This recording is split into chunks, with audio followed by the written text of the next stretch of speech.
Hello, and welcome to another episode of the Real Estate Investing Club, the place investors go to learn tips, tricks, and stories from other investors in the field. If you feel we provide value to you, go ahead and hit that thumbs up, share whatever it may be, and if you'd like for us to cover a specific topic, let us know in the comments or reach out to us through our website. Today we have a very special guest, so buckle up, grab your pen and paper, and enjoy the ride.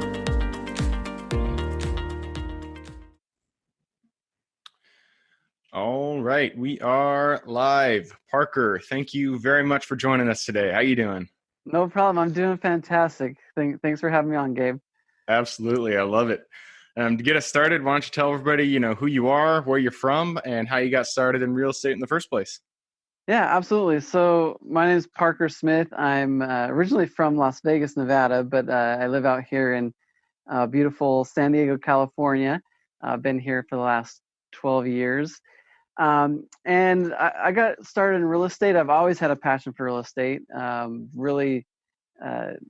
an attorney by trade and got started just by investing in smaller deals through the network that I was able to build out here in San Diego. Got introduced to some opportunities and wanted to get my feet wet, so kind of jumped in and then since then, about a year and a half ago, with a couple of my business partners, we started CalTier Realty, which is really opening the door for a lot of people to get into commercial real estate. Awesome, I love it. So it sounds like you're not from San Diego. You got started in Las Vegas. Is that you went to school, or not Las Vegas, in Nevada? Yeah, Las Vegas. Yep. So Okay. I went to that's where I grew up. I actually went to school in Utah, Provo, Utah. Nice. Okay. So BYU. Cool. And then I came out here to California and been here ever since. So. I love it. And you're an attorney by trade, so you got that background. Yes. I've noticed attorneys tend to do very well in real estate, so that's a good feather in your cap there. Yeah, it's all right. I don't know about that. I'm excited. It's a good background to have for sure when dealing in real estate. So awesome. So you got started however many years back, and you were an attorney, and you were investing in projects on the side with your friends, or with the network that you had developed out there in San Diego. Yep. And since then, you've started your own company called CalTier. And so let's just jump into that. Let's hear a little bit more about CalTier from our conversation earlier. CalTier, you guys are kind of democratizing the access to high grade institutional investing. So kind of tell us, what do you guys do, and what made you want to jump into that area in the first place? Perfect. Absolutely. So I guess before I jump in and tell, I should say, because we do have an SEC qualified fund. So being an attorney, I know the attorneys are going to hate me if I don't say it. So if you want to check out our offering circular, you can go to our website, caltierrealtyfund.com, and that's where you can check out our offering circular, because we do have a live SEC qualified Regulation A+ fund. So it's a commercial real estate fund. So I do have to get that out of the way, but yeah, to answer your question, so I'm an attorney. I have actually, my law partner and I, we've had a law firm, for about 6-7 years now. I was investing in some real estate deals, as you mentioned, through my network, and between myself and a couple other, I'm one of the managing partners of CalTier Realty. There's 2 other managing partners. So between the 3 of us, we were noticing, hey, look, I always wanted to get into real estate. I didn't know how to get into real estate. I heard, I actually, attended some of those, seminars about how to flip a home and do all that, and which is a great source of income. Don't get me wrong, and looked into other avenues. But as I mentioned, I got introduced through my network, just by luck and kind of, who type thing, which often real estate is, and had the opportunity to invest in a couple bigger deals, commercial real estate deals, multifamily, value add opportunities. And, it hit me, if I wasn't so lucky to get in with that network, how would I have invested in something like this, right? What are my options? elsewhere. And so that's kind of the passion that drove us to start CalTier Realty. Is we wanted to give the access to everybody, to the everyday consumer, to be able to participate into what we consider institutional grade assets. Typically you're talking multifamily that can range anywhere from 100 to 300 units, in core locations. There's a value add component to it. Typically these are off market. And so not everyone has access to those. It's typically reserved for somebody who's a accredited investor, who's in a particular network, and the minimums generally start at 250,000 or up, right? And so if you don't have $250,000, you don't know somebody in that industry, and you're not a accredited investor, how do you participate in those? And that's really what drove us to start CalTier Realty. And that's so we worked. It took us about a year to get it right, but we worked with our attorneys, our SEC attorneys, to get it qualified by the SEC. So our fund is now live as of the end of last year. And congratulations! I appreciate it. Thank you. It was by no small feat. It did take a lot of work, a lot of back and forth with our attorneys and with the SEC, obviously, to get it qualified. So it's a live fund, and really anyone over the age of 18 can participate. You don't have to be an accredited investor. You can be, but you don't have to be. And the other component to it is we do have, with our background, or international background, right? We have a couple of my partners were involved in the EB-5 program at a regional center. Our firm does immigration law, and so we have a lot of international investors that it's open to as well. So that's another driving force. Is we saw the need to bring in, a lot of our clients were asking, hey, how do I get involved in real estate? I'm invested in this EB-5 project. It's maybe getting me 2-3% if I'm lucky, right? More like a percent or 0.5% typically. And, how do I invest in something that will actually generate a higher return? I like U.S. real estate. I like the market. It's more stable. It's kind of a safer place. I have money to deploy. How do I get involved? And so we want to open up to our international investors as well. I love it. So what do you, how much do you guys have under management currently? It sounds like you're focused more on multifamily. Do you do office? Do you do retail? So yeah, and personally, I've been, I've been involved in deals outside of multifamily. But that's kind of our bread and butter. When we designed the fund, we specifically designed it. It is a multifamily fund. Okay. And the reason being, not that we appreciate all other real estate asset classes. We like multifamily, and specifically value add. Opportunities that are existing, not ground up. Only because we want to generate a cash flow. We want cash flowing assets.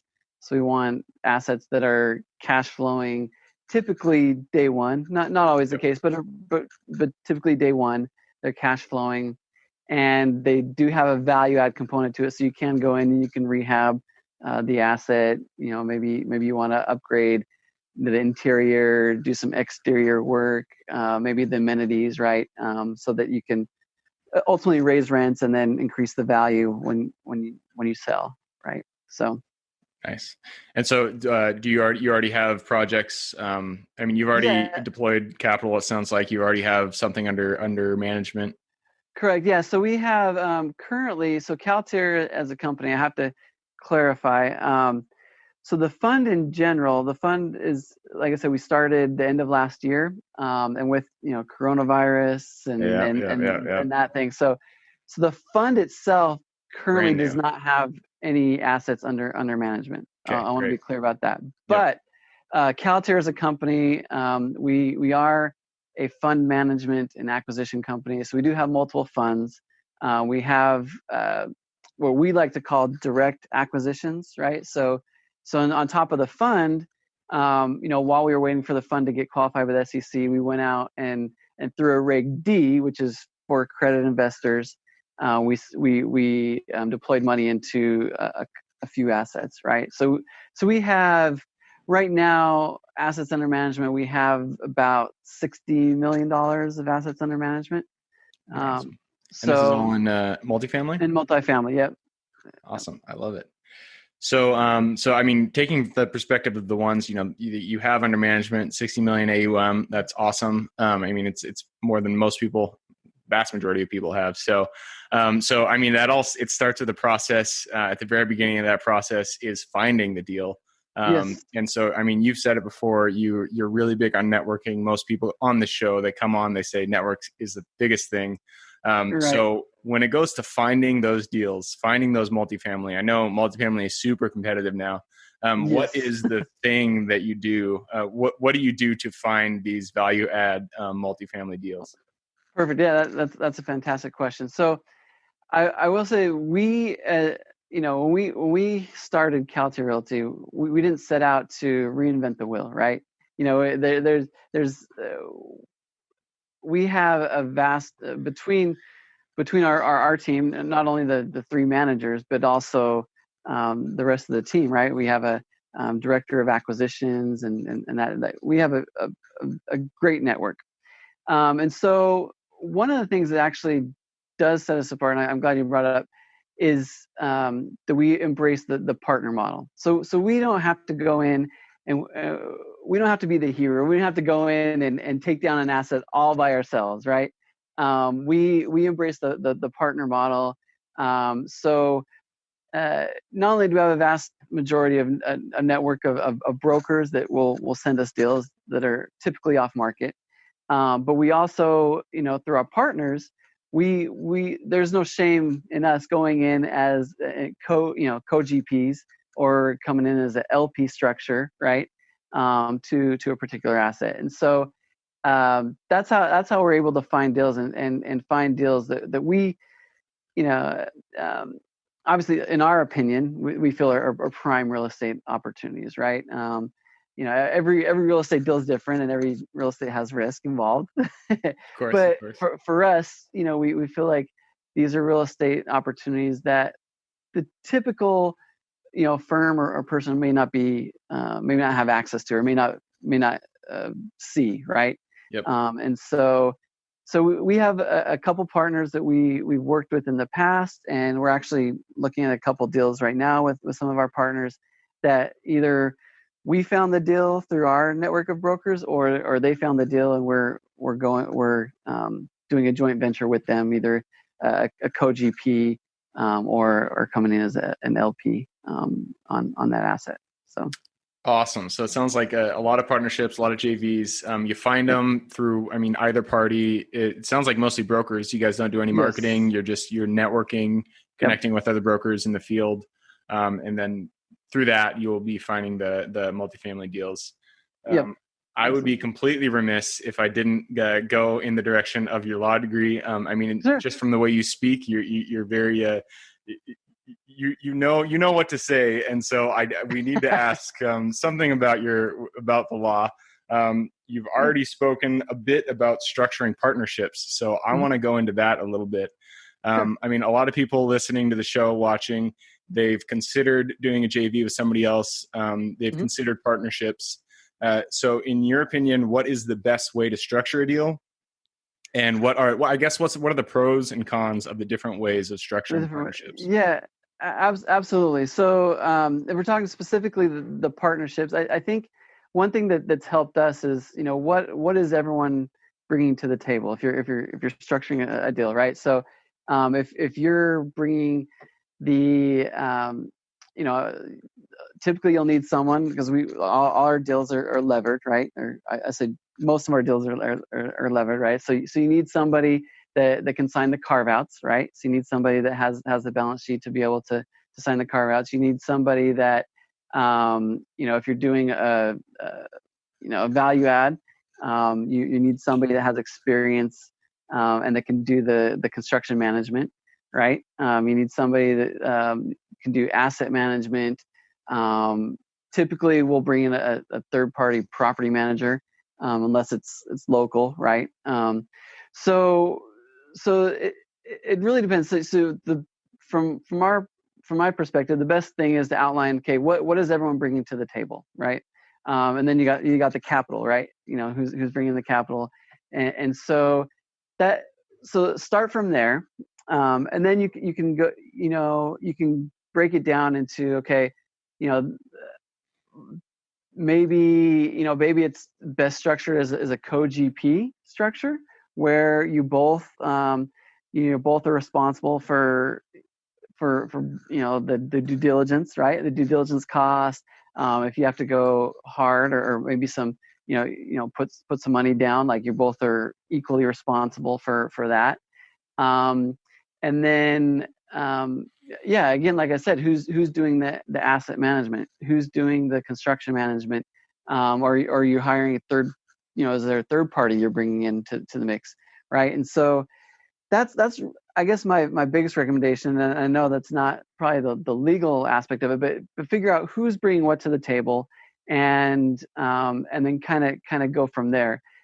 And then there are laws and rules that you have to worry about when you're talking about you're bringing someone to the table. Is there's issuers exemption and other things you have to go into, as far as like you can't be paid strictly for the capital you bring in and that kind of thing, right? So really outline who's doing what, and then when you're actually putting the deal on paper, and I have to say this as well, like I'm an attorney by trade, but I'm not a real estate attorney as far as like putting the deals down. So work with a good real estate attorney that can actually guide you on actually putting the deal down to on paper. But again, the biggest structure is who's bringing what to the table, what are everyone's roles, and then figure out from there how that would look. And work with a real estate attorney, obviously. Yep. Obviously. Yep. I love it. So, so who's bringing what to the table? That is the thing that matters the most when it comes to creating a partnership. And Yes. It sounds like, in your perspective, there are basically four different positions in a partnership. You got your construction management, your rehab, or your management, asset management, your construction management, whoever's bringing the capital. There was a fourth one, but I forgot to write it down. What was that fourth one? So then you have the property manager, right? So the property manager, typically, like I said, typically for us, it's a third party. So for instance, we have we have a deal in Killeen, Texas, of all places, right? And one of the reasons why we like Killeen, on a side note, is because it's close to a military base, right? So the asset is right by Fort Hood. Yep. And which is one of the bigger military bases in the U.S., if not the biggest. So we like that aspect of it, that it's close to military, which we find fairly stable, right? Especially during these times. So we have an asset in Killeen, Texas. Obviously, I don't live in Killeen, Texas. Our network isn't really, we don't really have too many ties to Killeen, Texas. And so we have a property manager that is the boots on the ground brought on that manages the property, right? And so they're responsible for getting the leases, and they're responsible for and that's a hired property manager. It's not a partner. Yep. Right. Correct. Yep. Gotcha. So that's the fourth one. Mm-hmm. Gotcha. Okay. So again, on the legal side, I mean, every time, that I buy a property, I put it in an LLC. I know you're not a real estate attorney, but I'm going to ask the question anyways. Yeah. Is there, I don't know if that's best practice. It's what I was taught. Is there a better way to structure that? Is there a different type of legal structure that you'd put the property in, or, and in what case would you change that? Yeah, absolutely. So the short answer is, and the favorite lawyer answer, right, or attorney answer is, it depends, right? I mean, it depends on what you're trying to accomplish. But I will say typically, and it's not legal advice, but typically ours are in an LLC format, and that's typically what I see across the board. You want to create, an SPE, a special purpose entity, and from the majority of deals that I see are held in an LLC format. So yeah, you're not wrong, but there are other structures, and that I would say, it depends on what you're trying to accomplish, what are your objectives, and your personal situation, right? But and the partnerships that you might bring to the table. But yeah, typically an LLC is what we see. Perfect. Across the board. Yep. Awesome. Well, we try to keep these shows to about 20 to 25 minutes. So I'm going to move us on here just a little bit. We've heard a lot about, the CalTier Realty. We've heard about how you got up to this point. So I want to go a little bit into the stories because, anybody in real estate, we have stories. Real estate, it's a roller coaster. You go up, you go down, you got your valleys and your peaks. So take us to the valley, take us to one point where, something happened that wasn't expected and that was a struggle. And then tell us what was the lesson that you learned on the other side of that.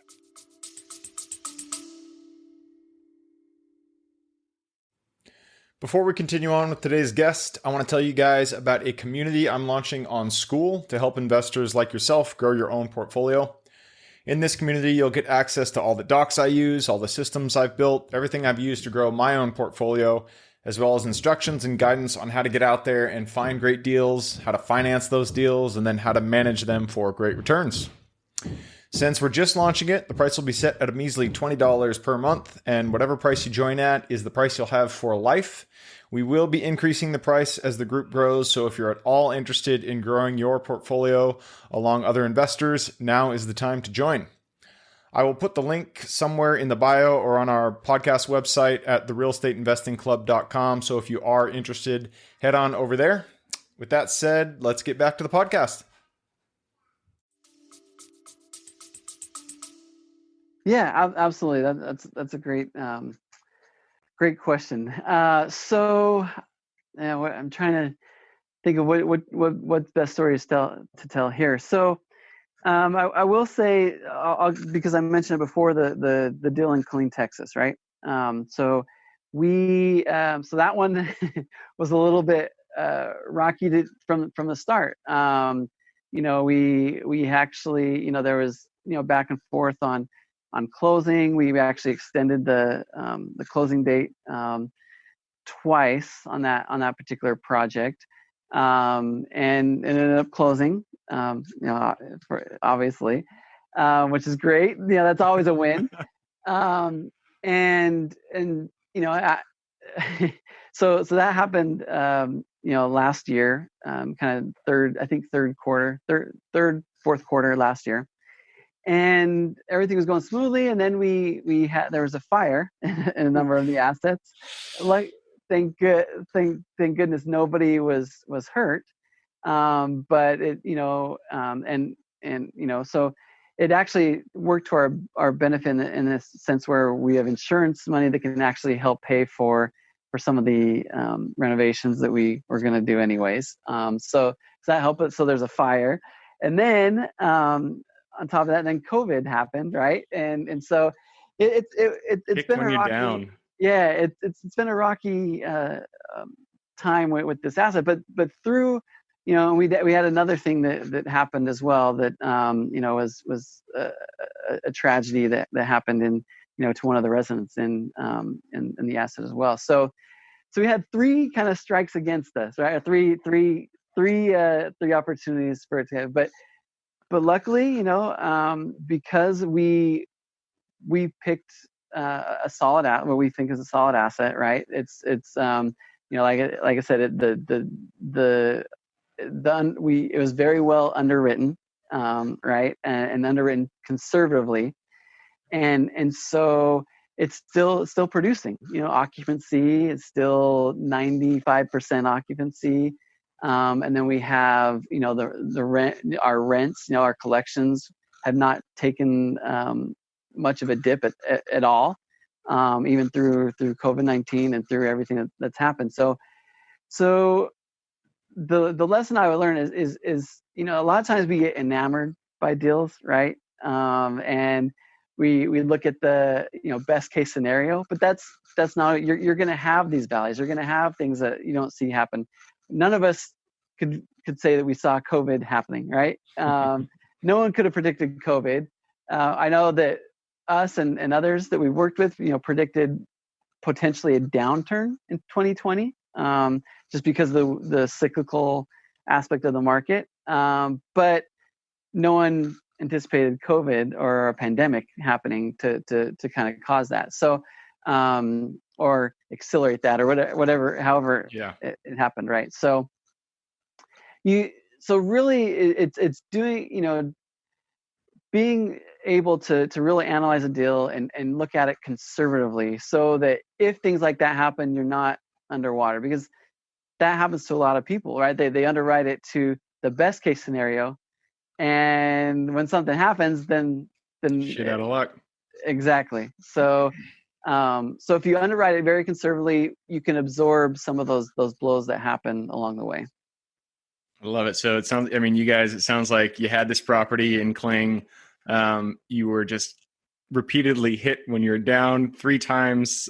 Things happened, but you came out the other side because you did your underwriting correctly.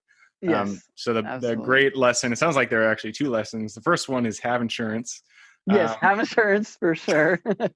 Yep. And the second one is when you underwrite your properties, do it conservatively. You never know what can happen. Coronavirus, nobody could have predicted that. So make sure that you're conservative when you underwrite your properties. And if you do that, hopefully, crossing fingers, it should be a good asset into the future. Yep, absolutely. Awesome. So that was the trough. Bring us to the top. Tell us, you're still here in real estate today. So you've gone through the bottom. Sure. Why do you keep going to it? What gets you out of bed for this? Yeah, absolutely. Like I said, it's really, I say real estate is my passion, and partly because I do have a finance background, and I really, I say dabble a little bit in the stock market and individual stocks. I do enjoy that as well. But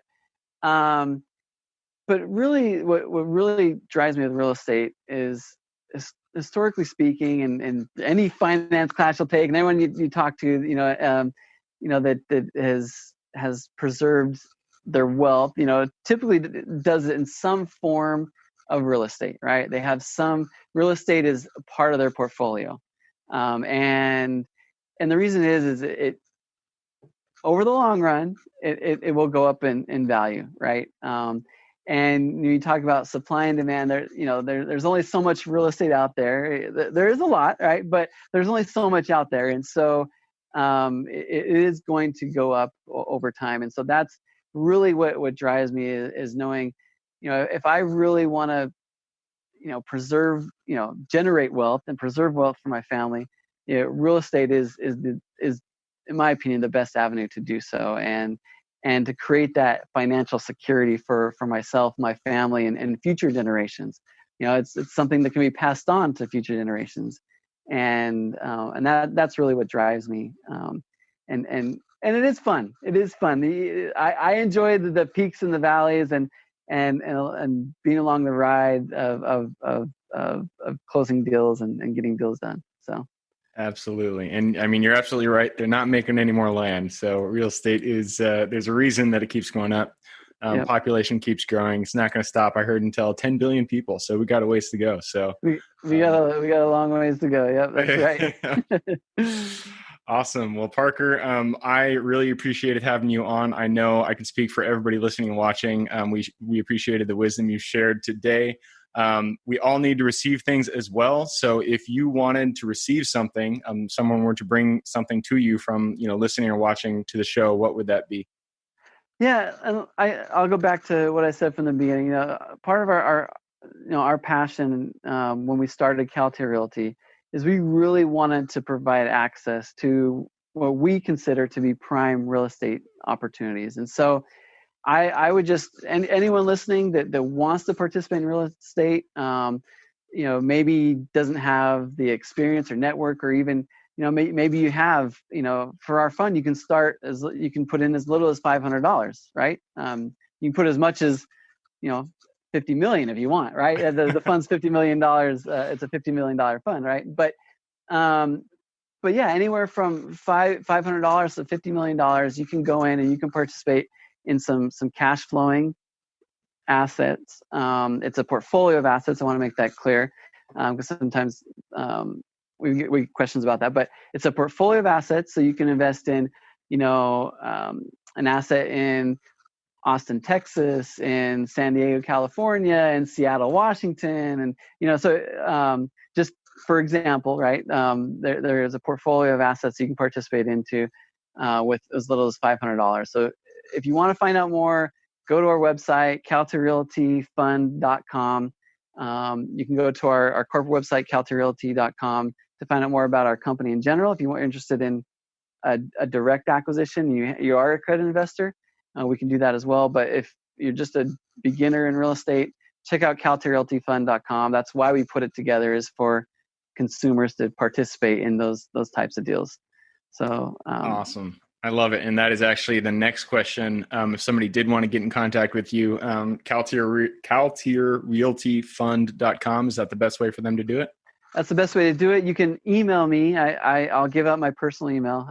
That's one of the things too, is we like to be, I love having conversations with people. So you can email me directly at parker@caltierrealty.com. And it's spelled CalTier, and then realty, REALTY.com.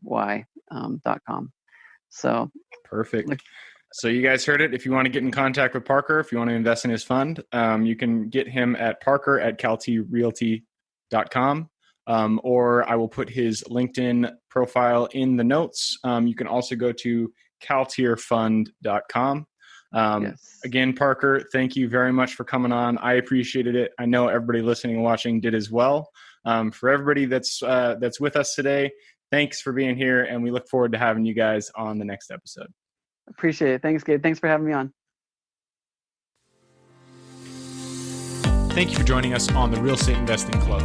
If you feel we provided value, we would appreciate it if you hit that thumbs up, share it with your friends online, whatever it may be. If you'd like to share or partner with us on an investment deal, we are always looking for quality projects. Go to www.therealestateinvestingclub.com to get in contact with one of our partners. Otherwise, I hope you guys have an absolutely fantastic day, and I look forward to seeing you on the next episode. All right, before I officially sign off, I have a quick announcement to make. If you're interested in becoming a passive investor in one of my deals, my own company, Kaizen Properties, is looking for capital partners for our upcoming projects. We invest in what are known as recession-resistant assets, mainly self-storage facilities, mobile home and RV parks, and industrial properties. If you're interested in investing and would like to learn a little bit more about my company, our investing criteria, and some of the previous projects we've done, go to the Real Estate Investing Club podcast at therealestateinvestingclub.com and scroll all the way down to the bottom of the page. Click on the Invest With Us button. That'll pop up the investor form. Fill that out, and we will reach back out to you as soon as we can. Or if you prefer a little bit more of a personal touch, you can reach out to me at gabe@therealestateinvestingclub.com. So really, that is it. Again, it was a pleasure hanging out with you guys during this episode, and I look forward to seeing you on the next episode.